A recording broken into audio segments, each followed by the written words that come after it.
अस्सलाम वालेकुम क्लास। उम्मीद करता हूँ कि आप सारे के सारे खैर खैरियत से होंगे और अल्हम्दुलिल्लाह अपने अपने घर पे पढ़ाई को फुली एंजॉय कर रहे होंगे। तो ये हमारा वीडियो सॉल्यूशन है। इस वीडियो के अंदर हम लोग जो है वो टेस्ट के क्वेश्चंस को डिस्कस कर रहे होंगे। अच्छा, मेरी जो सीक्वेंस है, मेरी सीक्वेंस बिल्कुल वैसी ही चलेगी। मैं सिर्फ और सिर्फ क्वेश्चन नंबर 1 बोलूंगा और उसको रीड करूंगा आपके सामने। ओके, आपके पास टेस्ट की जो सॉल्यूशन फाइल है वो मौजूद है। आप काइंडली वहां से जाके गो थ्रू कर सकते हो और चेक कर सकते हो, ठीक है। तो आपके पास जो है क्वेश्चन नंबर 1 आया था टेस्ट का कि if the distance between the two point charges become half then force between them becomes. देखो हमारे पास अकॉर्डिंग टू कूलम्स लॉ, पहले लिख लूँ, क्वेश्चन नंबर 1 करवा रहा हूँ। हाँ, हमारे पास अकॉर्डिंग टू कूलम्स लॉ जो फॉर्मूला होता है the force between the to charge particles का, वो क्या होता है? F equals to K Q1 Q2 over R square. हमारे पास ये फॉर्मूला है।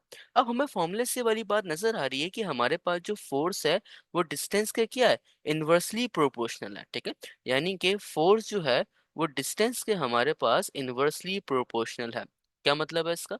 इसका मतलब ये है कि जैसे जैसे हमारी जो डिस्टेंस है, डिस्टेंस बिटवीन द चार्जेस, अगर वो बड़ा होगा या फिर वो अगर वो इंक्रीज होगा तो हमारी जो फोर्स है वो डिक्रीज हो जाएगी। सिमिलरली, और इसका वाइस वर्सा भी पॉसिबल है कि हमारे पास अगर डिस्टेंस बिटवीन टू चार्जेस अगर वो कम हो रहा होगा तो हमारे पास जो फोर्स है वो ज्यादा होगी, ठीक है। एक दफा माजी का जिक्र है, मेरे ख्याल से आर्मी मेडिकल कॉलेज या फिर एमडी कैट साइड पे ये वाली चीज पूछी गई थी कि आपके पास जो कूलम्स का लॉ है वो किस रिलेशन को ओबे करता है। ओके, आपके पास कूलम्स का लॉ किस रिलेशन को ओबे करता है, तो हमेशा वाली बात याद रखिएगा कि कूलम्स लॉ ओबे इनवर्स स्क्वायर रिलेशन। आपके पास जो कूलम्स का लॉ है ना, वो इनवर्स स्क्वायर रिलेशन को ओबे कर रहा होता है। इनवर्स स्क्वायर रिलेशन से क्या मुराद है? इनवर्स स्क्वायर रिलेशन से मुराद ये है कि हमारे पास जो फोर्स है वो डिस्टेंस के इनवर्सली डिपेंडेंट है और डिस्टेंस के स्क्वायर के ऊपर भी डिपेंडेंट है, ठीक है। सो यहाँ पे अगर आप देखोगे कि हमारे पास जो फोर्स है वो डिस्टेंस के इनवर्सली स्क्वायर टाइम जो है वो डिपेंडेंट है, जब भी हम कह रहे हैं कि कूलम्स का जो लॉ है वो ओबे कर रहा है इनवर्स स्क्वायर रिलेशन को। अब वो आपसे कह रहे हैं, मैं भूल गया क्या कह रहे थे। अब वो आपसे कह रहे हैं कि आपके पास जो चार्जेस के दरमियान का डिस्टेंस है वो हाफ हो रहा है। यानी कि वो आपसे कह रहे हैं कि आपके पास जो आर की वैल्यू है वो हाफ हो रही है। हाफ का मतलब है वो ना वो 2 हो रही है। ओके, तो आपने बताना है कि फोर्स कितनी होगी। ओके, तो बस हमें रिलेशन पता है, हम जो है आर की वैल्यू को इस रिलेशन के अंदर पुट करेंगे एंड देन यहाँ से जो है वो अपना आंसर फाइंड कर लेंगे। तो आपके पास बनेगा एफ इज प्रोपोर्शनल टू 1/1/2 का स्क्वायर एंड देन ये आपके पास फॉर्म हो जाएगा एफ प्रोपोर्शनल टू 1/1/4। ये जो नीचे वाला 4 है ना, ये जो नीचे वाला 4 है, ये रेसिप्रोकल होके ऊपर चले जाएगा और आपके पास बन जाएगा एफ डायरेक्टली प्रोपोर्शनल 4/r²। यानी कि आपके पास जो फोर्स है वो क्या हो जाएगी, फोर्स आपके पास 4 टाइम्स जो है वो इंक्रीज हो जाएगी। तो इसका आंसर था आपके पास 4 टाइम्स। अब क्वेश्चन नंबर 2 है आपके पास, two charges are place at a certain distance, if the magnitude of each charge is doubled the force will become. देखो अकॉर्डिंग टू कूलम्स लॉ हमें वाली बात अच्छे से पता है कि हमारी जो फोर्स है ना वो डायरेक्टली डिपेंडेंट कर रही है हमारे पास the product of their charges के, ठीक है। हमारे पास जो फोर्स है अकॉर्डिंग टू कूलम्स लॉ वो डायरेक्टली डिपेंड कर रही है the product of their charges के। इसका मतलब यह है कि अगर दोनों चार्जेस का जो प्रोडक्ट है वो हमारे पास ज्यादा होगा तो हमारे पास जो फोर्स है वो भी क्या होगी, वो भी उतनी ज्यादा होगी। एंड सिमिलरली अगर हमारे पास दो चार्जेस हैं और उनका जो प्रोडक्ट है, ओके, वो हमारे पास जो है वो कम होगा तो हमारे पास जो फोर्स है वो भी क्या होगी, वो भी हमारे पास कम हो जाएगी। तो वो आपसे कह रहे हैं कि अगर हमारे पास दो चार्ज हैं that is Q1 and Q2, हम लोग यूजुअली दो चार्जेस की बात करते हैं कूलम्स के लॉ के अंदर। अब होता यह है हमारे पास कि हमारे पास दो चार्जेस हैं that is Q1 and Q2 और दोनों के दोनों चार्जेस की जो वैल्यूज हैं उनको मैंने डबल कर लिया।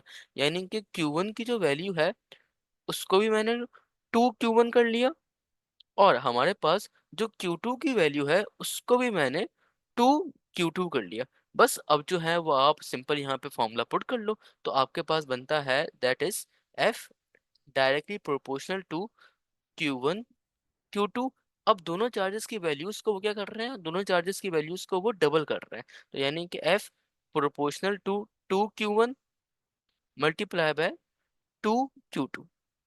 अब आपके पास जो ये वाला 2 है ये वाला 2 इस 2 से मल्टीप्लाई होगा और आपके पास बना देगा 4, यानी कि F directly proportional to 4 Q1 Q2, यानी कि आपकी जो फोर्स है वो 4 टाइम्स क्या हो जाएगी, आपकी जो फोर्स है वो 4 टाइम जो है वो इंक्रीज हो जाएगी। तो इसका जो आंसर है वो आपके पास ये है। मेरे ख्याल से मैं थोड़ा जूम आउट कर लेता हूँ। ओके, अब है आपके पास क्वेश्चन नंबर 3। क्वेश्चन नंबर 3 में आपसे कह रहे हैं the electric force between the two charges place in air is 2 Newton when place in a medium of relative permittivity is 80 the force becomes. देखो हमारे पास ना ये होता है कि जब कूलम्स का जो लॉ है ना, या फिर कूलम जो फोर्स है, अगर आपने कूलम्स की फोर्स को फाइंड आउट करना हो इन एयर तो आप ये वाला फॉर्मूला अप्लाई करते हो, F=K Q1 Q2/r²। जब आपने कूलम्स की फोर्स कैलकुलेट करनी हो इन एयर में तो आप ये वाला फॉर्मूला जो है वो अप्लाई करते हैं। लेकिन अगर हमारे पास जो है वो एयर ना हो, हमारे पास कोई मीडियम हो, जैसे देखो आपकी बुक वाले ना एयर को, फ्री स्पेस को, और आपके पास एक और चीज है दैट इज वैक्यूम को।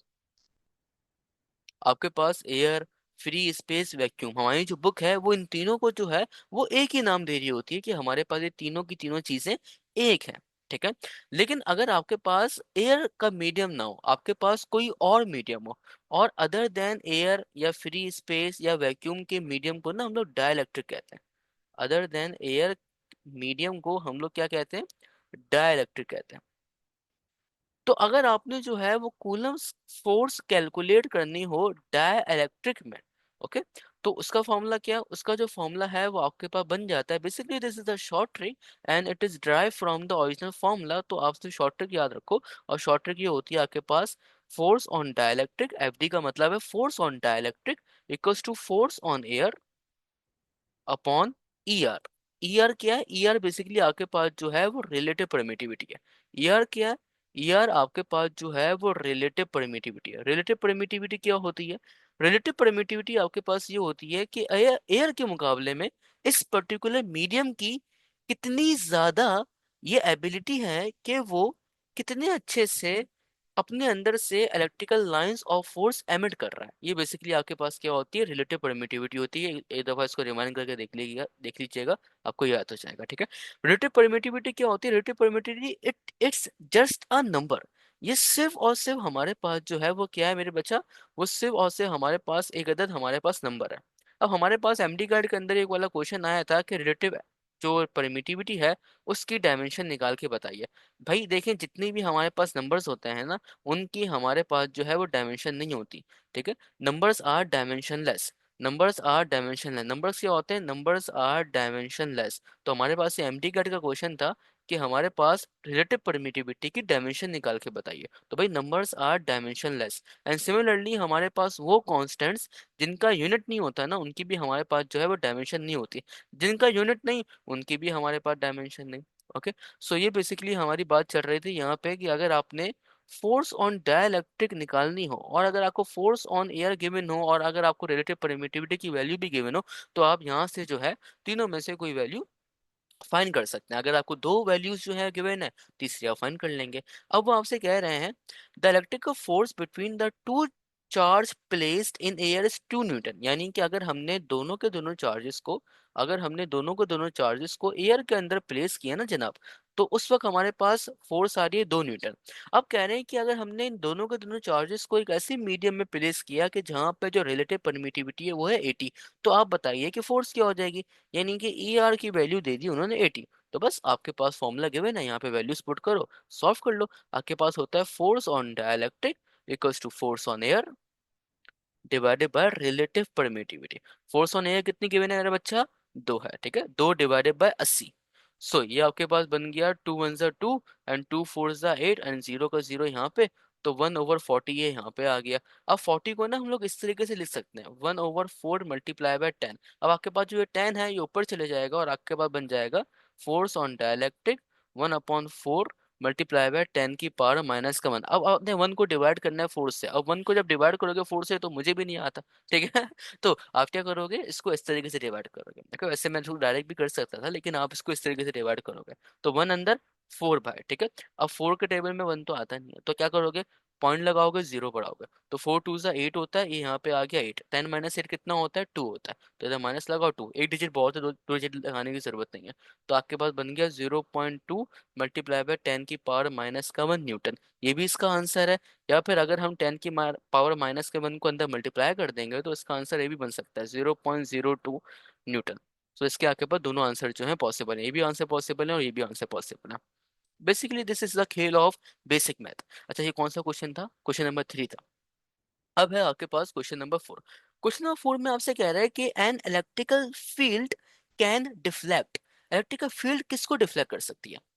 देखो आपके पास इलेक्ट्रिकल फील्ड है क्या? इलेक्ट्रिकल फील्ड बेसिकली होती है आपके पास कि ये आपके पास, अच्छा क्वेश्चन नंबर 4 है, आपके पास ये चार्ज है, ये चार्ज है, इस चार्ज के एतराफ में, ये चार्ज पॉजिटिव है, मेरी मर्जी मैंने इसको कंसीडर किया हुआ है, इस चार्ज के एतराफ में जो फील्ड होती है ना, उसको बेसिकली हम लोग कह रहे होते हैं इलेक्ट्रिकल फील्ड।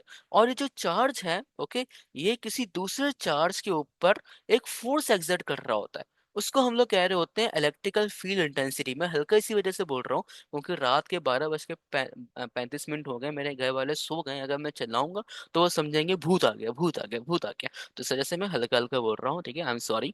सो आपके पास जो चार्ज है वो अपनी एतराफ में, अपनी विसिनिटी में, अपनी सराउंडिंग्स में एक अदर फील्ड को रखता है, उसे बेसिकली हम लोग इलेक्ट्रिकल फील्ड कहते हैं। सिमिलरली हमारे पास जो अर्थ है वो अपनी एतराफ में एक अदर फील्ड को रखती है, उसे हम लोग ग्रेविटेशनल फील्ड कहते हैं। अच्छा, यहाँ पे थी बात हमारे पास, और दूसरी बात मैं क्या बताना पड़ा था, हाँ, वो आपसे कहना है इलेक्ट्रिकल फील्ड किसको डिफ्लेक्ट कर सकती है। अब देखो आपके पास जो रियल लाइफ केसेस के अंदर ना, जब डिफ्लेक्शन वगैरह का केस आता है ना, तो हम चार्ज को इस तरीके से नहीं बनाते।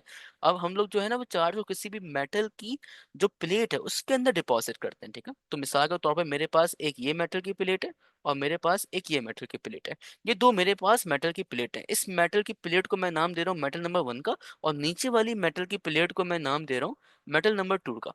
अब इन दोनों की दोनों प्लेट्स के ऊपर ना हमारे पास चार्ज जो है वो डिपॉजिट है। मेटल नंबर 1 के ऊपर, मिसाल है, मेटल नंबर 1 के ऊपर हमारे पास जो चार्ज है वो ये पॉजिटिव है, ऐसे डिपॉजिट है। अब जो हमारे पास मेटल नंबर 2 है ना, इसके ऊपर जो हमारे पास चार्ज डिपॉजिट है ना, वो ये है, ग्रीन वाले, हरे वाले, ठीक है। अब क्या होगा, अब देखो यहाँ पे ना हमारे पास एक अदर रीजन बन गया और यहाँ पे हमारे पास इलेक्ट्रिकल फील्ड इंटेंसिटी बन गई है, जिसकी डायरेक्शन कहाँ होगी, पॉजिटिव से नेगेटिव होगी। आई नो कि आप लोगों ने इलेक्ट्रिकल फील्ड इंटेंसिटी अभी तक नहीं पढ़ी है, लेकिन मैं इसका थोड़ा बहुत हाउ नाउ जो हूँ वो दे दूंगा अभी से। अभी के लिए अपनी नोटबुक के अंदर आप सिर्फ ये लिखो कि इलेक्ट्रिकल फील्ड इंटेंसिटी की आपके पास जो डायरेक्शन होती है वो कहाँ होती है, पॉजिटिव चार्ज से नेगेटिव चार्ज की तरफ जा रही होती है, ठीक है। तो आपके पास ना एक इलेक्ट्रिकल फील्ड इंटेंसिटी बन गई इस तरीके से। अब क्या होगा कि इस इलेक्ट्रिकल फील्ड के रीजन में जो आपके पास बन गई है ब्लैक कलर के एरो से, अगर मैं कोई भी चार्ज पार्टिकल को भेजूंगा ना, I said the charge particle, कोई भी चार्ज पार्टिकल को भेजूंगा ना, तो वो क्या हो जाएगा, वो डिफ्लेक्ट हो जाएगा। और चार्ज पार्टिकल से मुराद है आपके, पार्टिकल मींस कोई भी ऐसी बॉडी जिसका एक सर्टेन मास हो, it is known as particle. बहुत छोटा सा होता है जो उसको हम लोग पार्टिकल कह लेते हैं। अब चार्ज पार्टिकल क्यों कहना है, इसी वजह से क्योंकि अगर उस पार्टिकल के ऊपर चार्ज आ जाए, उस पार्टिकल के ऊपर अपनी कुछ ना कुछ पोलैरिटी आ जाए, तो वो चार्ज पार्टिकल है। अब मैं इस रीजन के अंदर आपके पास जो हूँ वो कुछ ना कुछ चार्ज पार्टिकल सेंड करूंगा ना, तो वो डिफ्लेक्ट हो जाएगा, ठीक है। अब चार्ज पार्टिकल कौन से होते हैं, इलेक्ट्रॉन होता है, प्रोटॉन होता है, पॉजिट्रॉन होता है, आपके पास जो रेडिकल्स हैं वो भी हो सकते हैं, ठीक है, अल्फा पार्टिकल भी हो सकता है, हीलियम का डबली पॉजिटिव न्यूक्लियाई भी हो सकता है, सब कुछ हो सकता है, ठीक है, लेकिन चार्ज पार्टिकल हो सकते हैं। ओके, तो जब भी चार्ज पार्टिकल जाएगा ना वो डिफ्लेक्ट हो जाए होगा। अब अगर मैं आप लोगों से एक छोटा सा क्वेश्चन पूछ लूं कि अगर मैं इस इलेक्ट्रिकल फील्ड इंटेंसिटी के रीजन के अंदर जो हूँ वो न्यूट्रॉन को फेंक रहा हूँ, तो मुझे बताओ क्या वो डिफ्लेक्ट होगा, नहीं होगा, ठीक है। अभी मैं नहीं बताऊंगा, ये आप लोगों ने,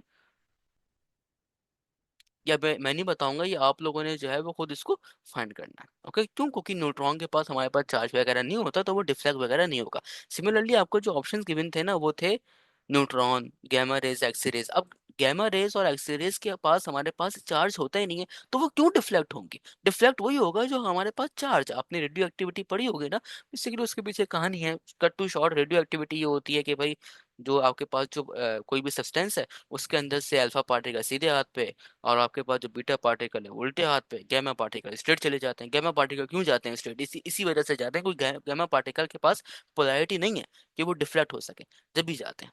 ओके, सो आपके पास ये हो गया क्वेश्चन नंबर 4। अब आपके पास आ गया क्वेश्चन नंबर 5। क्वेश्चन नंबर 5 और क्वेश्चन नंबर इसके नीचे जो दो क्वेश्चन थे वो एक साथ ही करवा लेता हूँ मैं आपको। क्वेश्चन नंबर 5 में ये कह रहा है कि इलेक्ट्रिकल जो आपके पास चार्ज है, अगर वो रेस्ट के अंदर होगा तो क्या प्रोड्यूस करेगा। देखो हमेशा बात याद रखना कि electrical charge at rest, electrical charge at rest, जब इलेक्ट्रिकल चार्ज जो है वो रेस्ट के अंदर होगा ना, तो वो सिर्फ और सिर्फ इलेक्ट्रिकल फील्ड को एमिट करेगा। हमेशा सिर्फ और सिर्फ इलेक्ट्रिकल फील्ड को एमिट करेगा। लेकिन अगर आपके पास जो इलेक्ट्रिकल चार्ज है, अगर ही इलेक्ट्रिकल चार्ज जो है वो आपके पास भागने लग जाए, इलेक्ट्रिकल चार्ज एट मूविंग, जब आपके पास यही इलेक्ट्रिकल चार्ज मूव होने लग जाए तो वो आपके पास क्या करेगा, वो आपके पास मैग्नेटिक फील्ड को बनाएगा।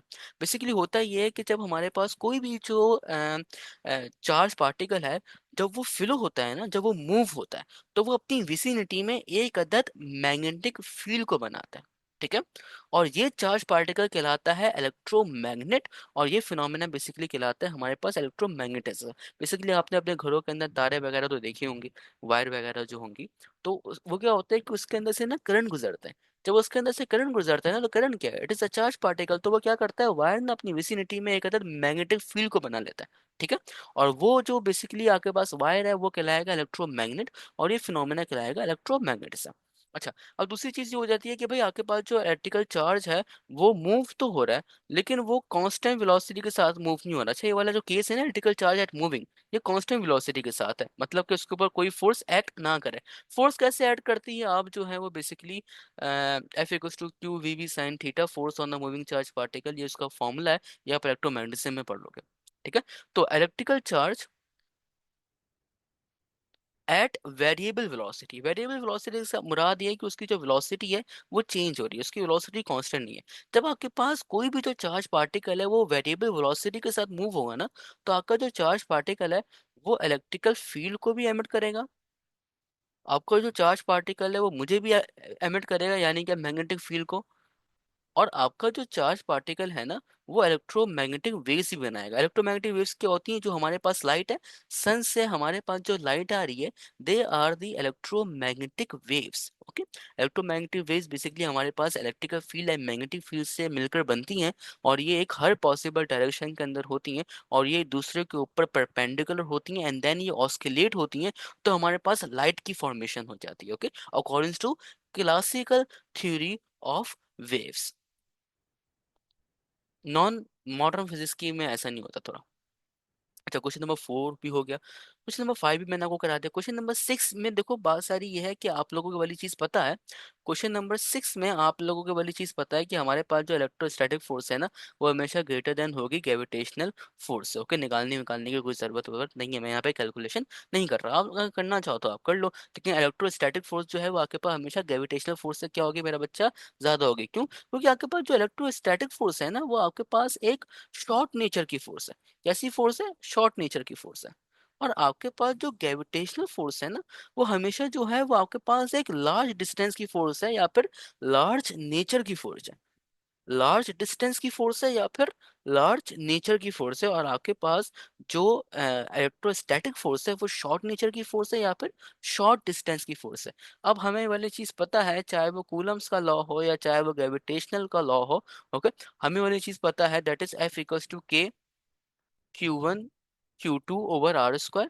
ओके, एफ का रिलेशन आर के साथ क्या इनवर्स है, तो जब हमारे पास डिस्टेंस छोटा होगा तो फोर्स क्या हो जाएगी, ऑटोमेटिकली बड़ी हो जाएगी। तो ये उसका बेसिकली हमारे पास रीजन है। अच्छा, क्वेश्चन नंबर 6 हो गया। क्वेश्चन नंबर 7 आपको ये कह रहा है कि two similar charge each of 1 coulomb placed in air 1 metre apart repel each other with a force. यानी कि अगर दो सिमिलर चार्ज हैं, अगर दोनों के दोनों चार्जेस पॉजिटिव हैं, या फिर दोनों के दोनों चार्जेस जो हैं वो अगर आपके पास नेगेटिव में, अगर वो दोनों को एक दूसरे से रिपेल कर रहे हैं तो किस फोर्स से रिपेल कर रहे हैं। हमें फॉर्मूला पता है, F equals to K Q1 Q2 over R square. Okay, के क्या है मेरा बच्चा, के जो है वो इधर मेरा नाम नहीं है, के जो है वो हमारे पास कूलम्स कांस्टेंट है, उसकी वैल्यू हमारे पास होती है 9 × 10⁻⁹ 10⁻⁹ और चार्ज 1 की जो वैल्यू गिवन की हुई है वो भी 1 की हुई है, और जो चार्ज 2 है उसकी भी वैल्यू जो गिवन की हुई है वो भी 1 की हुई है, और चार्ज 1 और चार्ज 2 के दरमियान का फासला कितना गिवन किया हुआ है वो भी आपको जो है वो 1 ही गिवन किया हुआ है। ठीक है, तो 1 का स्क्वायर 1 ही होगा, तो इसका जो आंसर आएगा वो आपके पास आएगा 9 × 10⁻⁹ अच्छा, ये क्वेश्चन नंबर 7 हो गया। अब है आपके पास क्वेश्चन नंबर 8। क्वेश्चन नंबर 8 ये थोड़ा इंटरेस्टिंग है, ओके, क्योंकि इसके अंदर इलेक्ट्रिकल फील्ड इंटेंसिटी की डायरेक्शन यहाँ पे अप्लाई होगी। वो कह रहे हैं the figure below shows 3 points charges all positive. If the net electrical force on the charge centre charge is 0, what is the value of y over x। तो पहले मैं डायग्राम बना लेता हूँ, उसके बाद जो है मैं समझा देता हूँ, ताकि डायग्राम में हम लोग गलती ना करें। ओके, तो आप भी बना लो, मैं भी बना लेता हूँ। तो +2q इधर है, +q इधर है, और इधर +3q है। अच्छा, अब आपके पास 2q का q के साथ जो डिस्टेंस है, यानी कि आपके पास 2q का q के साथ जो डिस्टेंस है वो x है, और आपके पास q का 3q के साथ जो डिस्टेंस है वो आपके पास y है। अब क्या कहना है वो, अब वो आपसे कह रहे हैं कि भाई अगर हम लोग जो है if the net electrical force on the centre charge is 0, यानी कि आपके पास जो 3q जो q के ऊपर जो फोर्स लगाएगा, और जो 2q q के ऊपर जो फोर्स लगाएगा। ठीक है, दोबारा सुनो, 3q q के ऊपर जो फोर्स लगाएगा और 2q q के ऊपर जो फोर्स लगाएगा, अगर हम इनको सम करें, यानी कि प्लस माइनस करें, अगर हम इनको सम करें और सम करने के बाद हमारा आंसर 0 हो जाए, तो आप ये बताइए कि y की वैल्यू क्या थी, और आप ये बताइए कि x की वैल्यू क्या थी। ठीक है, यानी कि वो डिस्टेंस आपसे पूछ रहे हैं, डिस्टेंस का रेशो आपसे पूछ रहे हैं कि 3q का q के साथ का डिस्टेंस की वैल्यू क्या है, और q का 2q के साथ का डिस्टेंस की वैल्यू क्या है। ठीक है, अब देखो मैं यहाँ पे थोड़ा सा एक इलेक्ट्रिकल फील्ड इंटेंसिटी का आपको एक कॉन्सेप्ट बता देता हूँ। हमारे पास ना चार्ज दो तरह के होते हैं, एक होता है पॉजिटिव और एक होता है नेगेटिव। जो पॉजिटिव चार्ज होगा ना, वो अपने अंदर से इलेक्ट्रिकल लाइंस ऑफ फोर्स ऐसे निकाल रहा होगा, ऐसे, हमेशा ऐसे निकाल रहा होगा, ऐसे। जो पॉजिटिव चार्ज होगा वो अपने अंदर से इलेक्ट्रिकल लाइंस ऑफ फोर्स ऐसे निकाल रहा होगा, और जो हमारे पास नेगेटिव चार्ज होगा ना, हमारे पास जो नेगेटिव चार्ज होगा वो हमारे पास ऐसे इलेक्ट्रिकल लाइंस ऑफ फोर्स उसकी तरफ आ रही होंगे। ठीक है, नेगेटिव चार्ज में electrical lines of force towards आती हैं, और पॉजिटिव चार्ज में इलेक्ट्रिकल लाइंस ऑफ फोर्स जो है वो अवे जाती है। मैं लिख भी लेता हूँ टुवर्ड्स, और यहाँ पे मैं लिख देता हूँ अवे। जब मैं टुवर्ड्स अवे लिख रहा हूँ ना, तो आप लोग भी ना उल्टे हाथ पे देख रहे होंगे मेरे। ठीक है, सो जो हमारे पास चार्ज है, जो पॉजिटिव चार्ज होता है, वो अपने अंदर से इलेक्ट्रिकल लाइंस ऑफ फोर्स को जो है वो एमिट कर रहा होता है, और उसके अंदर से जो इलेक्ट्रिकल लाइंस ऑफ फोर्स होती हैं वो अवे जा रही होती हैं, और जो हमारे पास नेगेटिव चार्ज होता है उसके अंदर जो इलेक्ट्रिकल लाइंस ऑफ फोर्स है वो टुवर्ड्स आ रही होती है। ठीक है, अब हमारे पास जो 2q चार्ज है, q है और 3q है, हमें जो है q के ऊपर फोर्स मालूम करनी है। तो फोर्स का आपके पास जो फॉर्मूला होता है ना, देखो मैं जो हूँ ना यहाँ पे F = K Q1 Q2, ये फोर्स हमारे पास वेक्टर क्वांटिटी है ना, F = K Q1 Q2/r²। मैं क्या करता हूँ, मैं इलेक्ट्रिकल फील्ड इंटेंसिटी की डायरेक्शन से जो हूँ वो फोर्स की वैल्यू को निकालता हूँ। आपने कभी नोटिस किया होगा कि मेरे सॉल्यूशन में कभी मैं यहाँ पॉजिटिव लिखता हूँ और कभी मैं यहाँ नेगेटिव लिखता हूँ, क्यों? क्योंकि by the help of electrical field intensity. मैंने शायद वाली चीज पहले भी किसी ग्रुप में बता दी है, खैर से बड़ा। अब क्या है, अब जो ऊपर वाली छोटी सी गंदी सी डायग्राम है ना, उसको मैं नीचे बना लेता हूँ, ताकि आसान रहे और मुझे भी समझाने में आसानी पैदा हो और आपको फौरन से समझ में आ जाए। अब यह आपके पास था प्लस का 2q चार्ज, और ये आपके पास था प्लस का q चार्ज, और ये आपके पास था प्लस का 3q चार्ज। अब जो प्लस का 2q चार्ज है तो वो प्लस का ना, तो वो अपने अंदर से electrical lines of force emit करेगा, या फिर वो अपने अंदर से electrical lines of force towards करेगा। तो देखो यहाँ पे प्लस का ही चार्ज है ना, तो प्लस का चार्ज क्या करता है, इलेक्ट्रिकल लाइंस ऑफ फोर्स जो है वो हर डायरेक्शन के अंदर फैला देता है। ठीक है, तो इसकी जो इलेक्ट्रिकल लाइंस ऑफ फोर्स है वो ऐसी भी जा रही होंगी मेरा बच्चा, वो ऐसी भी जा रही होंगी, वो ऐसी भी जा रही होंगी, वो ऐसी भी जा रही होंगी, वो ऐसी भी जा रही होंगी, हर पॉसिबल डायरेक्शन के अंदर जा रही होंगी। अगर ये कॉन्सेप्ट समझ में आ गया ना, तो आगे का जो डायगोनल वाला क्वेश्चन है ना वो खुद ब खुद ही समझ में आ जाएगा। ओके, अब क्या है कि प्लस का टू क्यू की आपके पास जो डायरेक्शन है इलेक्ट्रिकल लाइंस ऑफ फोर्स की, वो आपके पास हर पॉसिबल डायरेक्शन में जा रही होगी, लेकिन हमें उसकी नीड नहीं है। हमें जो है सिर्फ और सिर्फ ये पता लगाना है कि हमारे पास जो इलेक्ट्रिकल लाइंस ऑफ फोर्स है वो इस क्यू पे भी ऐसी आ रही होंगी, तो इस जो क्यू पे हमारे पास जो फोर्स अप्लाई करेगा उसकी क्या वैल्यू होगी। बेसिकली हमें सिर्फ और सिर्फ इस चार्ज की जो है उसके रिस्पेक्ट से बात करनी है, हमें हर पॉसिबल डायरेक्शन में बात नहीं करनी। ओके, सो मैं सारी फालतू लाइनें मिटा रहा हूँ। अब सिमिलरली हमारे पास जो प्लस का 3q चार्ज है, ये भी अपने अंदर से electrical electrical lines of force her direction में एमिट करेगा। लेकिन हमें वो नहीं चाहिए। हमें सिर्फ और सिर्फ इलेक्ट्रिकल लाइंस ऑफ फोर्स जो है वो उस डायरेक्शन में चाहिए जहां पे आपके पास ये प्लस का क्यू चार्ज रखा हुआ है, यानी कि ऐसे। अब आप लोगों ने वेक्टर्स तो पढ़े होंगे। अब वेक्टर्स में आप लोगों ने ये पढ़ा होगा कि अगर दो इलेक्ट्रिकल फील्ड सॉरी दो वेक्टर्स की डायरेक्शन अगर आपके पास जो है वो सेम है, तो आप उन दोनों को ऐड कर लेते हो। और अगर दो वेक्टर्स की डायरेक्शन सेम है तो आप उनको ऐड करते हो, यानी कि वेक्टर्स डायरेक्शन सेम, फिर क्या करते हो, फिर आप ऐड करते हो। अगर वेक्टर्स की डायरेक्शन जो है वो आपके पास क्या हो जाए, वेक्टर्स डायरेक्शन जो है वो आपके पास अपोजिट हो जाए, तो आप क्या करते हो, आप उन दोनों को सबट्रैक्ट करते हो। तो यहाँ पे हमारे पास इलेक्ट्रिकल फील्ड इंटेंसिटी जो है वो के जो कि एक वेक्टर क्वांटिटी है, ये रहा। इलेक्ट्रिकल फील्ड इंटेंसिटी आपके पास वेक्टर क्वांटिटी है, और ये भी आपके पास इलेक्ट्रिकल फील्ड इंटेंसिटी है। अब इन दोनों दोनों की डायरेक्शन आपको जो है वो अल्हम्दुलिल्लाह आमने सामने की तरफ आ रही होंगी, यानी कि दोनों के दोनों जो वेक्टर्स हैं वो कैसे वेक्टर्स हैं, ये आपके पास अनलाइक पैरेलल वेक्टर्स हैं। अब क्योंकि ये आपके पास जो है वो अनलाइक पैरेलल वेक्टर्स हैं, तो दोनों के जो डायरेक्शन है वो आपके पास कैसी आ रही होगी, अपोजिट आ रही होगी। यानी कि आपके पास जो है वो एक फोर्स पॉजिटिव होगी और एक फोर्स नेगेटिव होगी। अब सर कौन सी फोर्स पॉजिटिव होगी, कौन सी फोर्स नेगेटिव होगी, हमेशा याद रखना कि आपके पास वो फोर्स जो राइट हैंड साइड पे हो ना, आपके पास वो फोर्स जो राइट हैंड साइड पे हो, या फिर आपके पास जो वो फोर्स जो आपके पास नॉर्थ साउथ ईस्ट वेस्ट, हाँ वो फोर्स जो आपके पास ईस्ट पर हो ना, ये ईस्ट ही होता है ना, क्या होता है ये, चेक कर लेता हूँ। हाँ ये ईस्ट ही होता है। या फिर वो फोर्स या फिर वो वेक्टर जो आपके पास ईस्ट की तरफ हो, वो आपके पास पॉजिटिव होता है। एंड सिमिलरली वो वेक्टर जो आपके पास लेफ्ट हैंड साइड पे हो ना, वो वेक्टर जो आपके पास लेफ्ट हैंड साइड पर हो, यानी कि वो वेक्टर जो वेस्ट पर हो, वो आपके पास कैसा होता है, वो आपके पास जो है वो नेगेटिव हो रहा होता है। ठीक है। तो जो आपके पास ये 2Q है, 2Q का आपके पास electrical field intensity right hand side पर है, यानी कि आपके पास जो है वो ईस्ट की तरफ है, तो ये आपके पास कैसी होगी, ये आपके पास होगी पॉजिटिव। एंड सिमिलरली आपके पास जो 3Q की जो इलेक्ट्रिकल फील्ड इंटेंसिटी है वो उल्टे हाथ पर है, तो इसकी फोर्स कैसी आएगी, नेगेटिव आएगी। तो बस वही तो हमें मालूम करना था, दोनों डायरेक्शन। ओके। सो आपके पास क्या है, अगर हम लोग नेट फोर्स निकालेंगे तो नेट फोर्स कैसी आएगी, दोनों को ऐड करके आएगी। तो नेट फोर्स इक्वल्स टू, कितनी फोर्सेस लग रही है हमारे पास इस प्लस के क्यू चार्ज पे जो बीच में रखा हुआ है, दो फोर्सेस लग रही हैं। अब ये हो गया आपके पास F1 प्लस का F2। अब इन दोनों में से आपके पास एक फोर्स नेगेटिव होगी और दूसरी फोर्स आपके पास पॉजिटिव होगी। It is totally depend upon you कि आप किसको नेगेटिव करना चाहते हो। ओके, मेरा दिल चाह रहा है कि मैं F2 को नेगेटिव कर लूं, और हमारे पास क्वेश्चन में वाली चीज लिखी हुई है कि आपके पास जो नेट फोर्स है जो प्लस के क्यू चार्ज के ऊपर अप्लाई हो रही है वो कैसी हो रही है, वो जीरो हो रही है। तो ये हो गई आपके पास पूरी की पूरी फोर्स जीरो। तो ये आपके पास बन गया, that is zero equals to F1 minus का F2। उम्मीद करता हूँ कि F1 और माइनस F2 कैसे लगाया है समझ में आ रहा होगा। ये माइनस का जो F2 है इसको आप यहाँ ले जाओ तो प्लस का F2 बन जाएगा। तो आपके पास बन गया F2 इक्वल्स टू F1। अब यहाँ पे फॉर्मूला अप्लाई कर लो। कौन सा फॉर्मूला यहाँ पे अप्लाई करूँ sir, K Q1 Q2 over R equals to K Q1 Q2 over R²। ये फॉर्मूला आप जो है वो अप्लाई करो। खुदा का वास्ता आर से आर कैंसिल नहीं करेगा, कभी कुछ भी कैंसिल नहीं करेगा। ठीक है।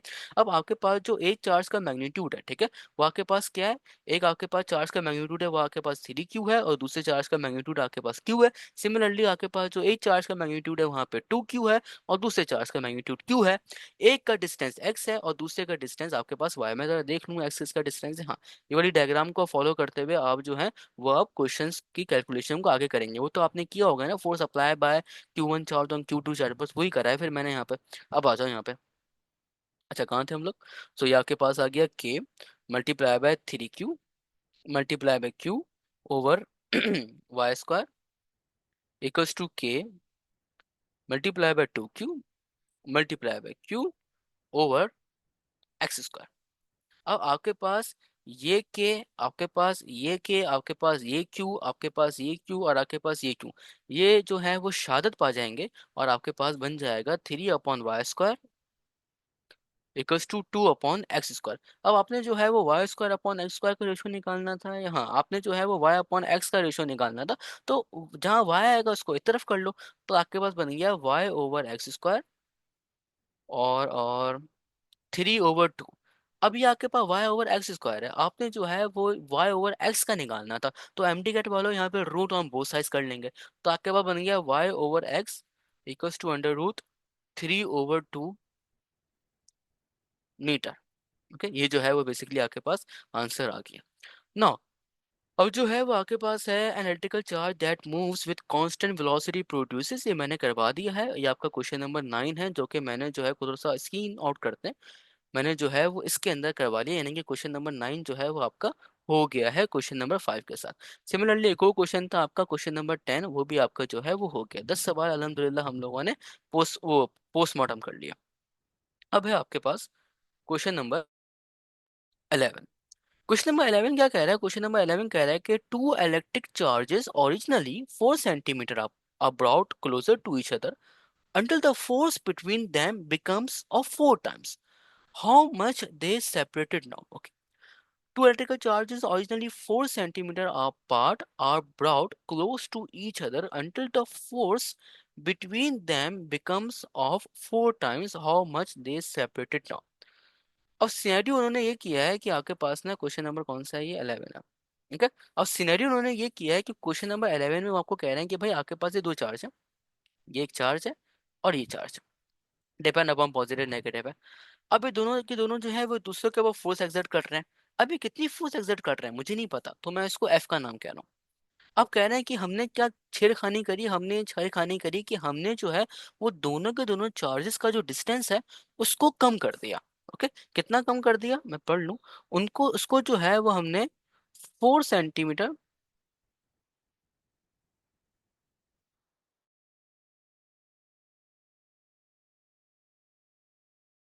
अच्छा अच्छा अच्छा अच्छा।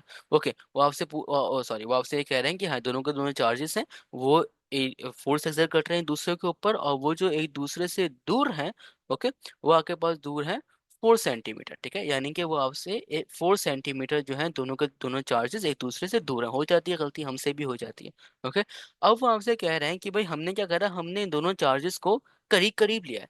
अब जब इन दोनों के दोनों चार्जेस को जब हम करीब करीब लाएंगे, तो हमें पता है कि भाई हमारा जो डिस्टेंस है वो क्या हो जाएगा, छोटा हो जाएगा। अब क्योंकि हमारा जो डिस्टेंस है वो छोटा हो जाएगा, तो हमारे पास फोर्स क्या हो जाएगी, ज्यादा हो जाएगी। तभी वो कह रहे हैं कि आपके पास जो फोर्स है वो क्या हो गई, 4 टाइम्स हो गई ओरिजिनल फोर्स से। ठीक है, तो यहाँ पे आ गया 4F, यानी कि आपके पास जो फोर्स है वो 4 टाइम्स बढ़ गई आपकी ओरिजिनल फोर्स की वैल्यू से। तो यहाँ पे आ गया 4F, और नीचे आपके पास जो है बेसिकली वो डिस्टेंस पता लगाना है। ठीक है, तो बस हमें जो है वो कूलम्स के लॉ का फॉर्मूला पता है। ये बेसिकली जो क्वेश्चंस कहलाते हैं, ये रिलेशन वाले क्वेश्चंस कहलाते हैं। तो ये आपके पास बन गया F1/F2 इक्वल्स टू R2/R1 का होल स्क्वायर। ठीक है, अब जो है F1 की वैल्यू F है, F2 की वैल्यू क्या है, F2 की वैल्यू आपके पास 4F है, तो ये आ गया F/4F equals to R2। R2 आपने मालूम करना है, R2 का स्क्वायर कर लो और ओवर R1 का स्क्वायर कर लो। R1 की क्या वैल्यू गिवन है, R1 की वैल्यू यहाँ पे गिवन है, डेट इज 4, बल्कि हाँ 4 सेंटीमीटर स्क्वायर, और R2 का भी क्या होगा, सेंटीमीटर स्क्वायर। सर यहाँ पे आप जो है वो यूनिट्स की कन्वर्जन नहीं करेंगे, क्योंकि हमने तो सुना था distance always measured in metres. तो सर यहाँ पे यूनिट्स की जो है कन्वर्जन भी करके बताइए। आप बिल्कुल ठीक कर सकते हो, आप यहाँ पे जो है यूनिट्स की जो वो है क्या बोल रहा था, कन्वर्जन है वो कर सकते हो। लेकिन होता ये है कि आपके पास जो है ऊपर भी डिस्टेंस है और नीचे भी डिस्टेंस है, तो उनके जो यूनिट्स है ना वो आपस में कैंसिल हो जाएंगे। देखो यहाँ पे देखो, ऊपर भी आपके पास डिस्टेंस है और नीचे भी आपके पास डिस्टेंस है, तो इनके जो यूनिट्स है ना वो आपके पास कैंसिल हो जाएंगे। तो बस अब जो है वो 4 को आप वहां भेज दो, तो आपके पास बन जाएगा R2 स्क्वायर, और ये आपके पास जो है वो F से F कट जाएगा। तो आपके पास बन गया R2 स्क्वायर इक्वल्स टू 4 स्क्वायर/4। ठीक है, अब आपके पास जो स्क्वायर की वैल्यू है वो आपके पास 4 से कैंसिल हो जाएगी। तो ये आपके पास बन गया स्क्वायर से 4 आपके पास कैंसिल हुआ, और आपके पास बना R2 स्क्वायर इक्वल्स टू 4। ठीक है, अब आप क्या करो, यहाँ पे रूट ले लो, तो आपके पास बन गया R2 इक्वल्स टू 2। ठीक है, यूनिट क्या चलेगा, यूनिट जो है वो यहाँ पे चलेगा आपका सेंटीमीटर। अच्छा, अब सिनेरियो क्या, सिनेरियो अब आपके पास जो है वो बेसिकली यहाँ पे ये कि भाई किसी बच्चे को अगर ये समझ नहीं आया कि सर ये 4 स्क्वायर/4 कैसे हो गया, तो बेटा 4 का स्क्वायर क्या होता है, 16 होता है। 16 डिवाइडेड बाई 4 क्या होता है, आपके पास 4 होता है, 4 होगा तो 4 1 4, 4 2 8, 4 3 12, 4 4 16। तो 4 4 16, ये 4 आ गया, बस इसी 4 की वैल्यू मैंने यहाँ पे पुट कर लिया। तो ये था आपका question number 11। Now let's move on the question number 12। Question number 12 में आपसे कह रहे हैं कि if the distance between two point charges to become double then the Coulomb's force will be. अब ये आपका होमवर्क है, ये आपने करना है। बाकी मैं इसको सॉल्व भी करा देता हूँ। क्वेश्चन नंबर 12 है आपका। वो आपसे कह रहे हैं कि अगर हमारे पास दोनों दोनों के दोनों चार्जेस का जो हमारे पास जो डिस्टेंस है, अगर मैं इसको डबल कर लूँ तो हमारे पास फोर्स कितनी हो जाएगी। According to Coulomb's law, force जो है वो इनवर्स स्क्वायर रिलेशन को हमारे पास ओबे करती है। अगर आप यहाँ पे जो है वो टू की वैल्यू लिखेंगे डिस्टेंस की जगह पे, तो force proportional to one over two R का स्क्वायर, तो आपके पास बन गया F proportional to one over four R square. यानी कि आपके पास जो फोर्स है वो फोर टाइम्स क्या हो जाएगी, डिक्रीज हो जाएगी। सो अब आपके पास है क्वेश्चन नंबर 13। क्वेश्चन नंबर 13 ये कह रहा है कि अ चार्ज है Q1 exerts some force on second charge Q2 if the third charge Q3 is brought near the force Q1 exerted on Q2। तो ये बेसिकली आपके पास जो है वो है क्वेश्चन नंबर 13। क्वेश्चन नंबर 13 में वो आपको बेसिकली कह रहे हैं कि आपके पास एक ये चार्ज है, आपके पास एक ये चार्ज है, और आपके पास एक ये चार्ज है। ये Q2 अभी मिटा रहा हूँ मैं। वो कह रहे हैं कि हमारे पास जो Q1 है वो Q3 के ऊपर जो कुछ ना कुछ जो है वो फोर्स अप्लाई कर रहा है। ओके, और फोर्स मिसाल के तौर पे हमारे पास F है। अब क्या करते हो आप यहाँ पे छेड़खानी ये करते हो कि आप बीच के अंदर ना जो है वो एक और चार्ज कंसीडर कर लेते हो। ओके, उसको मैं कह रहा हूँ Q2।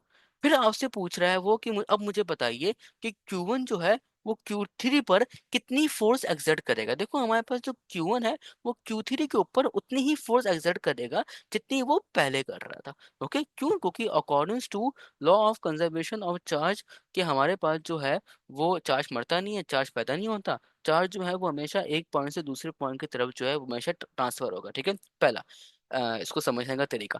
दूसरा जो है वो इसको समझने का तरीका ये है कि हमारे पास जो है सुपरपोजिशन प्रिंसिपल लगता है, and according to the superposition principle हमारे पास जो है वो जितने भी चार्जेस एक दूसरे के ऊपर फोर्स एक्सर्ट कर रहे हैं और उनके दरमियान में कुछ भी आ जाए तो वो एक दूसरे के ऊपर फोर्स एक्सर्ट करते रहेंगे। ठीक है, this is basically the superposition principal की स्टेटमेंट। अब है आपके पास क्वेश्चन नंबर 14। क्वेश्चन नंबर 14 में आपको कहना है the minimum charge on any object can not be less than. देखो हमारे पास ना यहाँ पे कॉन्सेप्ट लगता है, उसको हम लोग कहते हैं quantization of charge. Quantization of charge क्या है, उसका फॉर्मूला है हमारे पास Q इक्वल्स टू एनी। अब ये क्या बताता है? क्वांटाइजेशन ऑफ चार्ज बेसिकली आपके पास ये होता है कि किसी भी बॉडी के ऊपर जो चार्ज एग्जिस्ट कर सकता है ना, वो इलेक्ट्रॉनिक चार्ज का इंटीग्रल मल्टीपल होगा। यानी कि इलेक्ट्रॉनिक चार्ज का क्या होगा, इंटीग्रल मल्टीपल होगा। यानी कि एन की जगह पे आप वन लिखोगे, एन की जगह पे टू लिख सकते हो, एन की जगह पे थ्री लिख सकते हो, एन की जगह पे फोर लिख सकते हो। तो आपके पास जो है वो किसी भी बॉडी के ऊपर जो चार्ज एक्सर्ट कर सकता है वो इलेक्ट्रॉनिक चार्ज का क्या होगा, इंटीग्रल मल्टीपल होगा। और किसी के ऊपर जो चार्ज है वो हमेशा इलेक्ट्रॉनिक चार्ज से कम नहीं आ सकता, हमेशा। अब हो गया क्वेश्चन नंबर 14। अब आ गया क्वेश्चन नंबर 15 जिसका था आपको बेसब्री से इंतजार। तो पहले हम जो है यहाँ पे थोड़ी सी शेप बना लेते हैं, उसके बाद हम वो क्वेश्चन आपको सॉल्व करवाते हैं। अगर किसी स्टूडेंट ने जो ये जो मेरी बात थी ना क्वेश्चन नंबर 8 वाली, अगर उसको उसने जो है वो अच्छी तरीके से समझी है और उसने साथ साथ नोट्स बना लिए ना, तो उसके लिए क्वेश्चन नंबर 15 अब सॉल्व खुद ही हो गया। ओके, अब वो खुद समझ ही जाएगा कि सर क्या बातें कर रहे हैं। तो मेरी ये रिक्वेस्ट है, पहले क्वेश्चन नंबर वो देख लो।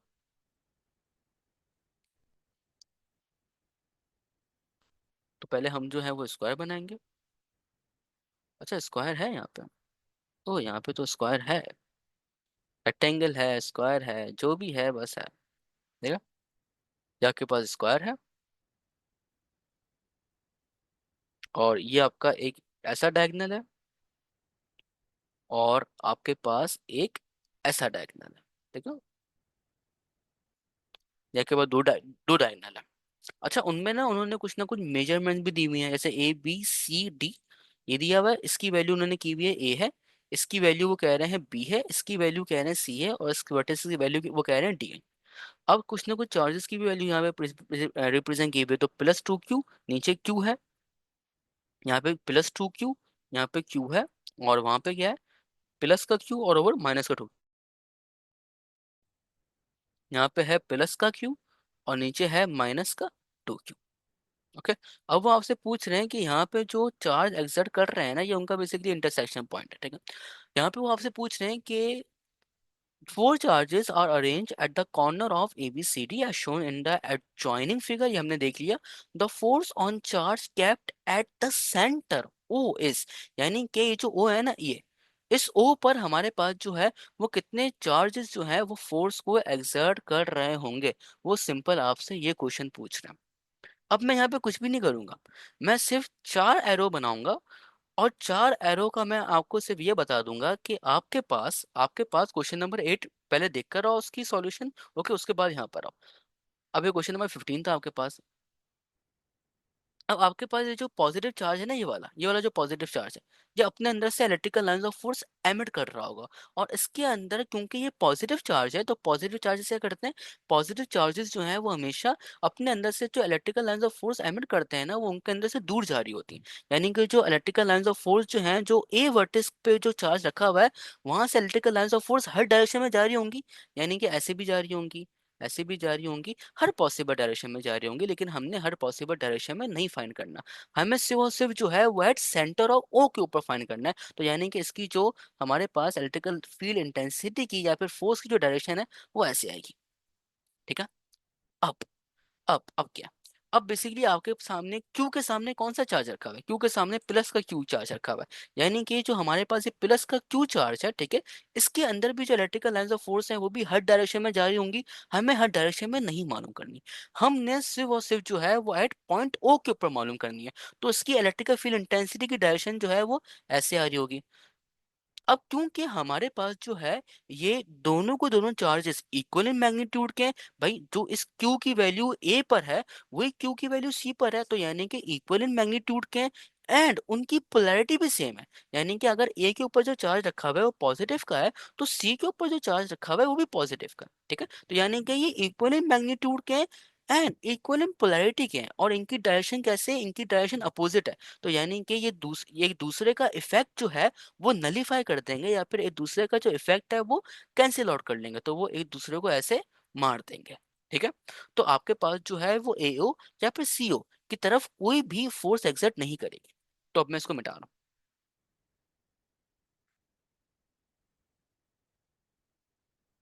ओके, अब ये आपके पास मिट गया। अब आपके पास बचा बी ओ और डी ओ। ठीक है, अब आपके पास जो बी है, ठीक है, बी वर्टिस को देखो, बी वर्टिस को देखो, बी वर्टिस को देखो, बी वर्टिस को देखो, बी वर्टिस को देखो। अगर किसी को अभी भी बात समझ नहीं आई ना, तो वो बी को देखो। अब देखो बी के ऊपर जो चार्ज रखा हुआ है पॉजिटिव का है ना, हमें वाली चीज पता है कि जब भी कोई भी चार्ज पॉजिटिव का रखा जाएगा ना, तो वो अपने अंदर से इलेक्ट्रिकल लाइंस ऑफ फोर्स ऐसे ऐसे ऐसे एमिट कर रहा होगा। तो उसकी जो इलेक्ट्रिकल लाइंस ऑफ फोर्स है वो हर डायरेक्शन में जा रही होंगी, लेकिन हमें हर डायरेक्शन में नहीं फाइंड आउट करनी है, हमें सिर्फ और सिर्फ एट सेंटर ऑफ ओ पे फाइंड करनी है। तो यानी कि जो बी वर्टिस पे जो चार्ज रखा हुआ है, उसकी जो हमारे पास इलेक्ट्रिकल फील्ड इंटेंसिटी या इलेक्ट्रिकल लाइंस ऑफ फोर्स की जो डायरेक्शन है वो आपके पास ऐसे आ रही होगी, ऐसे। अब हमारे पास जो कोई भी जो चार्ज है, अगर हमारे पास चार्ज जो है वो नेगेटिव का रखा जाता है ना, अगर हमारे पास जो चार्ज है वो नेगेटिव का रखा जाता है, तो वो अपने अंदर से इलेक्ट्रिकल लाइंस ऑफ फोर्स जो है टूवर्ड्स ले रहा होता है। यानी कि इसकी जो इलेक्ट्रिकल लाइंस ऑफ फोर्स है वो ऐसी भी आ रही होंगी, ऐसी भी आ रही होंगी, ऐसी भी आ रही होंगी, ऐसी भी आ रही होंगी। याद कर लो कौन सा इलेक्ट्रिकल फील्ड इंटेंसिटी में काम आएगा। ऐसी भी आ रही होंगी, हर पॉसिबल डायरेक्शन के अंदर आ रही होंगी, लेकिन हमें हर पॉसिबल डायरेक्शन के अंदर जो है वो नहीं चाहिए, हमें सिर्फ एट पॉइंट ओ के ऊपर चाहिए। तो डी वर्टिस के ऊपर जो चार्ज रखा हुआ है, उसकी जो इलेक्ट्रिकल फील्ड इंटेंसिटी या फिर इलेक्ट्रिकल लाइंस ऑफ फोर्स की जो हमारे पास डायरेक्शन है ना, वो ऐसे आ रही होंगी, ऐसे। ठीक है, अब देखो, अब हमारे पास जो बी बी वर्टिस के ऊपर जो चार्ज रखा हुआ है और जो डी वर्टिस के ऊपर जो चार्ज रखा हुआ है, इन दोनों का जो हमारे पास मैग्नीट्यूड है वो सेम है।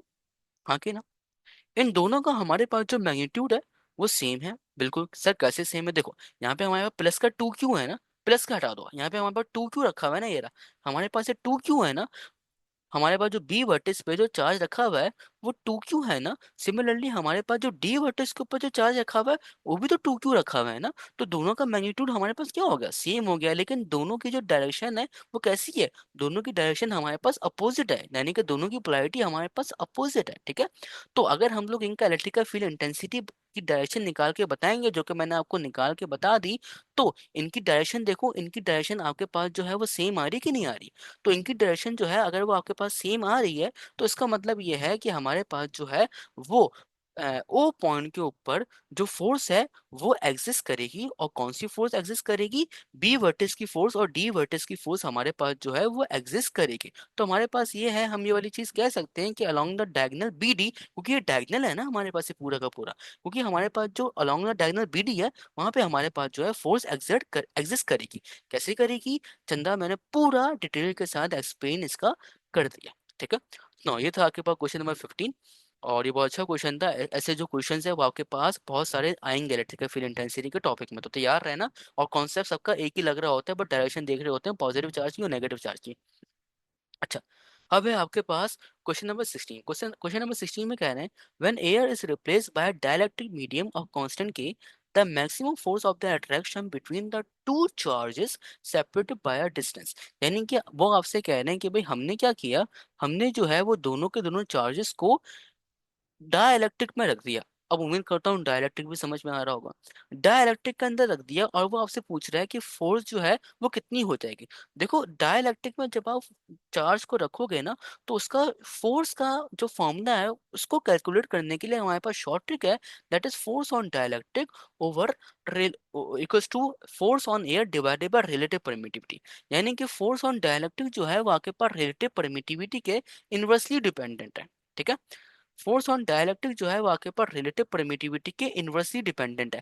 अब आपके पास रिलेटिव परमिटिविटी की किस्मत ऐसी है कि आपके पास relative permittivity it is just a number. और वो जो नंबर होता है ना वो आपके पास वन से जो है वो बड़ा होता है। नंबर क्या होता है? नंबर जो है वो आपके पास हमेशा वन से बड़ा होता है। तो यानी कि अगर आपके पास जो है रिलेटिव परमिटिविटी की वैल्यू बहुत ज्यादा होगी तो आपके पास फोर्स ऑन डाइलेक्ट्रिक जो है वो कम हो जाएगी। यानी कि आपके पास जो है फोर्स आपकी कम हो जाएगी, उतने टाइम्स कम हो जाएगी जितने टाइम्स रिलेटिव परमिटिविटी का नंबर है। ठीक है, तो क्वेश्चन नंबर 16 हो गया। क्वेश्चन नंबर 17 कह रहे हैं कि two charges place in air repel each other by force of 10 multiply by 10 की पावर माइनस का 4 Newton. When oil is introduced between the charges the force becomes 2.5 multiply by 10 की power minus का 5 Newton. The dielectric constant of oil will be.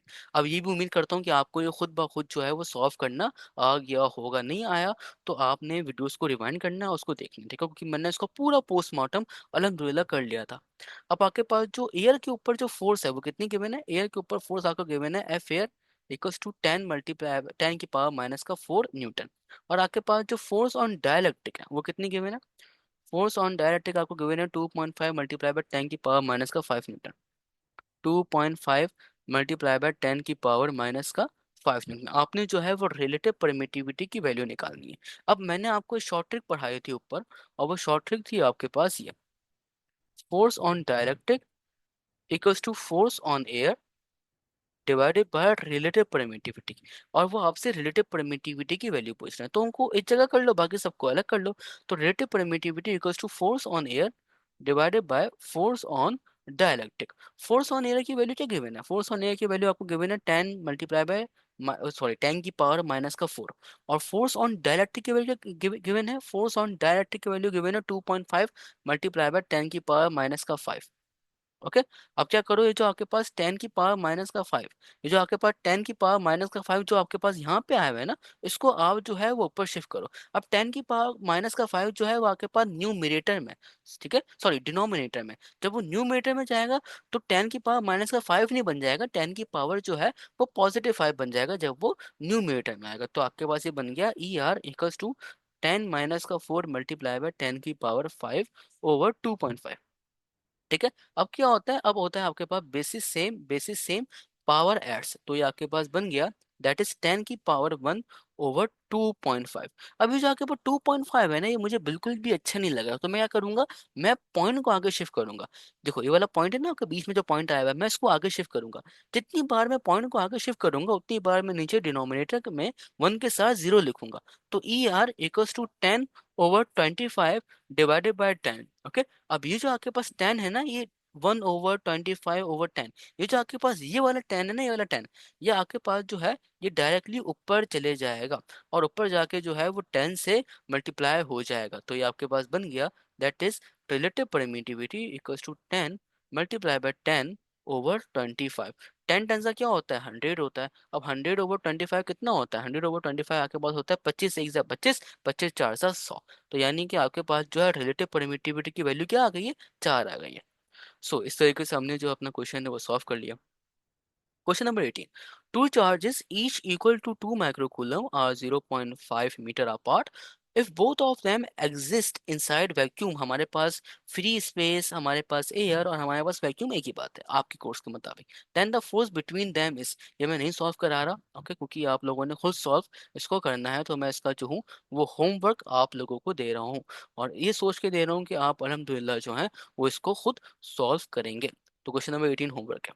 Question number 19 basically आपको ये कह रहा है कि 2 पॉइंट चार्जेस प्लस का 3 माइक्रोकूलम एंड प्लस का 8 microcoulomb repel each other with a force of 40 Newton. If a charge of minus का 5 microcoulomb is added to each other of them, then the force between them will be, यानी कि पहला scenario आपको क्या दे रहा है, question number 19 करवा रहा हूँ। क्वेश्चन नंबर 19 में आपको जो है फर्स्ट सिनेरियो या फिर फर्स्ट केस या फिर फर्स्ट कंडीशन क्या कह रहा है। फर्स्ट कंडीशन ये कह रहा है कि भाई हमारे पास ये दो चार्जेस है, मिसाल के तौर पे मेरे पास जो है वो एक ये चार्ज है, हाँ, मेरे पास जो है वो ये चार्ज और मेरे पास जो है वो ये चार्ज। ये दोनों के दोनों चार्जेस जो है वो एक दूसरे के ऊपर फोर्स एक्सर्ट कर रहे हैं। अब ये दोनों के दोनों चार्जेस एक दूसरे के ऊपर कितनी फोर्स एक्सर्ट कर रहे हैं, उसने लिखा हुआ है, कितना लिखा हुआ है, 40। दोनों के दोनों चार्जेस जो है वो दूसरे के ऊपर फोर्स एक्सर्ट कर रहे हैं, और दोनों के दोनों चार्जेस जो है वो हमारे पास प्लस के हैं, ठीक है। ये है हमारे पास प्लस का 3 माइक्रोकूलम, माइक्रो का सिंबल हमारे पास ऐसा होता है, और ये है हमारे पास प्लस का 8 माइक्रोकूलम, ठीक है। अब क्या किया, अब सेकंड सिनेरियो में आपको क्या कह रहा है, सेकंड सिनेरियो में आपको ये कह रहा है कि हमने एक कहाँ गया, हाँ, हमने जो है वो एक माइनस का 5 माइक्रोकूलम चार्ज इन दोनों में ऐड कर दिया। हमने क्या किया, हमने जो है वो माइनस का 5 माइक्रोकूलम का चार्ज इन दोनों के अंदर ऐड कर दिया। And according to law of conservation of charge, आपके पास हमेशा जो है वो चार्ज पैदा नहीं होता, चार्ज मरता नहीं है। चार्ज हमेशा जो है वो एक पॉइंट से दूसरे पॉइंट की तरफ जो है वो ट्रांसफर हो रहा होता है, ठीक है। तो जैसे ही आप जो है वो इन दोनों चार्जेस में माइनस का 5 माइक्रोकूलम चार्ज जब ऐड करेंगे ना, तो सिनेरियो आपके पास कुछ ऐसा बन जाएगा, क्योंकि आप ऐड कर रहे हो, आप एक चीज के अंदर दूसरी चीज ऐड कर रहे हो। अब क्योंकि आप एक चीज के अंदर दूसरी चीज ऐड कर रहे हो, तो यहाँ पे लॉ ऑफ कंजर्वेशन और चार्ज अप्लाई होगा। Q1 की वैल्यू पहले से पहले कितनी गिवन थी, Q1 की वैल्यू आपके पास पहले गिवन थी प्लस का 3 माइक्रोकूलम, ठीक है। अब इसके अंदर आपने माइनस का 5 माइक्रोकूलम ऐड कर दिया, तो हमने भी इसके अंदर ऐड कर दिया, ओके। और सिमिलरली Q2 की वैल्यू क्या गिवन है, Q2 की वैल्यू आपको गिवन थी प्लस का 8 माइक्रोकूलम, ठीक है। अब इसके अंदर जो है वो आपने माइनस का 5 माइक्रोकूलम ऐड कर दिया, तो हमने भी इसको ऐड कर दिया, ओके। अब सिंपल इनको जो है माइनस कर लें, और यहाँ पे law of conservation of charge apply हुआ है, उसकी मदद से हमने ये प्लस माइनस का ढिंडोरा पीटा। तो प्लस का 3 माइक्रोकूलम माइनस का 5 microcoulomb it is equal to minus का 2 माइक्रोकूलम, और प्लस का 8 माइक्रोकूलम माइनस का 5 microcoulomb it is always equal to the 3 microcoulomb, ठीक है। अब वो आपसे पूछ रहे हैं कि अब जो है मुझे जो है वो इसकी फोर्स निकाल के बताइए, इसकी फोर्स कितनी होगी। तो बस हमने जो है वो क्वेश्चन अब पूरा सॉल्व कर लिया। अब जो है वो हम इसको सॉल्व करने की कोशिश करते हैं। तो आपको वाली चीज पता है, F equals to K, F equals to Q1 Q2, ये बेसिकली रिलेशन वाले क्वेश्चन है, ठीक है। इनको मैं कहता हूँ रिलेशन वाले question. F2 equals to Q1 Q2, ठीक है। या आपके पास जो है वो बेसिकली ये कहता है फॉर्मूला है, और आपके पास जो है वो F1 की वैल्यू गिवन है। F1 की वैल्यू फर्स्ट सिनेरियो में आपको गिवन है 40 न्यूटन, और Q1 Q2 की वैल्यू गिवन है, Q1 Q2 की 3 और 8 वैल्यू गिवन है, तो यानी कि 40 डिवाइडेड बाय F2। इस F2 की वैल्यू पता करनी है हमने। Q1 की वैल्यू है आपके पास 3 माइक्रोकूलम, और माइक्रो आपके पास बराबर होता है 10 की पावर माइनस का 6 के।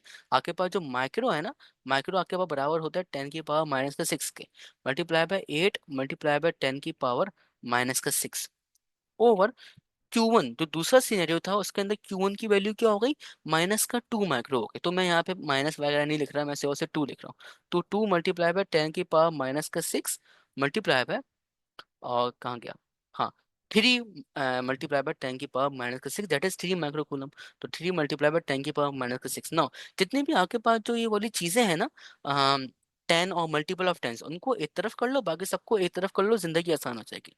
तो 40 divided by F2 equals to 3 multiply by 8 over 2 multiply by 3। तो मल्टीप्लाई बाय 10 की पावर माइनस का 6 मल्टीप्लाई बाय 10 की पावर माइनस का 6 ओवर 10 की पावर माइनस का 6 और फिर मल्टीप्लाई बाय 10 की पावर माइनस का 6। ये जो दोनों हैं ये आपस में एक दूसरे को कैंसिल आउट कर लेंगे और आपके पास ये बन जाएगा दैट इज, और ये जो आपके पास ये वाला भी 3 है ना, ये भी 3 और ये 3 आपस में कैंसिल आउट होंगे। और ये आपके पास जो 2 है दैट इज 2 1 2 और 2 4 8। तो ये आपके पास आ गया, बहुत खिचपिच कर ली मैंने यहाँ पे, तो 40/f2 इक्वल्स टू 4। अब जो है वो यहाँ पे आपको एफ टू की वैल्यू चाहिए तो वो अलग कर लो, तो आपके पास बन गया F2 इक्वल्स टू 40/4। तो 4 1 4 होता है आपके पास, और जीरो का जीरो यहाँ पे, तो 4 1 4 और जीरो का जीरो यहाँ पे, तो यानी कि आपके पास जो फोर्स की वैल्यू आ रही है वो कितनी आ रही है, 10 न्यूटन आ रही है। अब मेरे ख्याल से वहाँ पे जो आंसर है वो प्लस माइनस के अंदर है। ओके, तो क्योंकि अब मैंने जो है माइनस को यहाँ पे निगलेक्ट करा था तो आप यहाँ पे माइनस पुट कर लो, विच इज़ नॉट। अब मेरे ख्याल से जो है हम लोग, मैं इस तरीके से डायरेक्शन जो है वो नहीं निकाला करता। मैं जो हूँ वो दूसरे इलेक्ट्रिकल फील्ड इंटेंसिटी की जो है ना वहां से मैं डायरेक्शन जो है वो फाइंड आउट कर रहा होता। ठीक है, सुनाओ, ये जो हो गया आपके पास बेसिकली F2। अब आपके पास है क्वेश्चन नंबर 20। क्वेश्चन नंबर 20 आपका जो है वो होमवर्क है। क्वेश्चन नंबर 20 क्या है आपका जो है वो एक होमवर्क है। ओके, अब है आपके पास क्वेश्चन नंबर 21। क्वेश्चन नंबर 21 मैंने पहले से सॉल्व करा दिया। कूलम्स का जो लॉ है वो कैसे क्या ओबे करता है, कूलम्स का जो लॉ है ना वो इनवर्स स्क्वायर रिलेशन को ओबे करता है।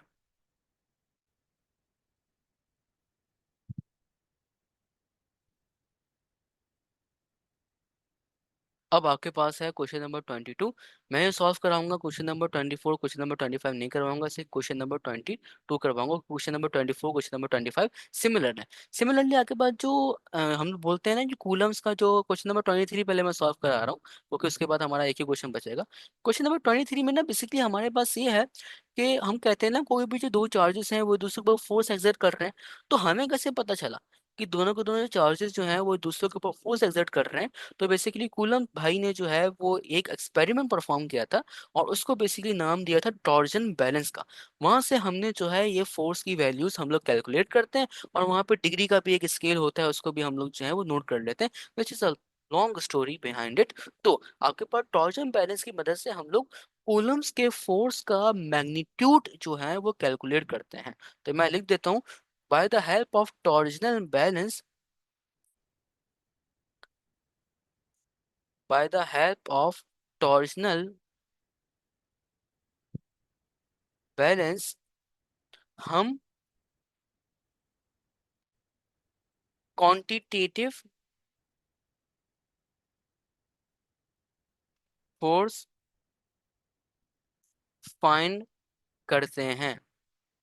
अब फोर्स कौन सी फाइंड करते हैं, कूलम्स की फोर्स फाइंड करते हैं। टॉर्जनल बैलेंस बेसिकली आपके पास एक apparatus का नाम है। ठीक है, अब है आपके पास क्वेश्चन नंबर, कौन सा क्वेश्चन था, चलो मेरी मर्जी है कोई सा भी करा लूँ, सब कहीं जैसे ही तो है। क्वेश्चन नंबर 25 करा देता हूँ, ठीक है, क्या याद रखोगे आप। क्वेश्चन नंबर 25 ने ना बेसिकली हमारे पास according to quantization of charge का यहाँ पे फॉर्मूला लग रहा है, that is Q equals to n. Q क्या चार्ज है, एन क्या इंटीजर है, ई क्या इलेक्ट्रॉनिक चार्ज है, नंबर ऑफ इलेक्ट्रॉन्स आप लोगों ने फाइंड आउट करना है। तो बन गया n equals to Q divided by e. अभी क्यू की क्या वैल्यू है यहाँ पे, क्यू की वैल्यू है आपके पास 6, तो 6/16 मल्टीप्लाई बाय 10 की पावर माइनस का 20। अब ये आपके पास बन गया दैट इज 2 8 16, 2 1 2, टू, सॉरी 2 3 6 और 2 8 16 आपके पास यहाँ पे बन गया। तो ये आ गया आपके पास n इक्वल्स टू 3/8। और ये जो आपके पास 10 की पावर माइनस का 20 है ना, यहाँ पे ये जो आपके पास 10 की पावर माइनस का 20 है, इसको जो है वो हम लोग ऊपर शिफ्ट करेंगे। इसको जो है वो हम लोग हमेशा ऊपर शिफ्ट करेंगे, और जब 10 की पावर माइनस का 20 डिनोमिनेटर से न्यूमरेटर में जाएगा तो पॉजिटिव बन जाएगा। तो 3 × 10 की पावर 20 यहाँ पे चलेगा। और आपने जो है वो 3 को डिवाइड करना है 8 से, तो मुझे भी नहीं आता, तो ना इसको ऐसे करते हैं, 3 अंदर 8 बाहर।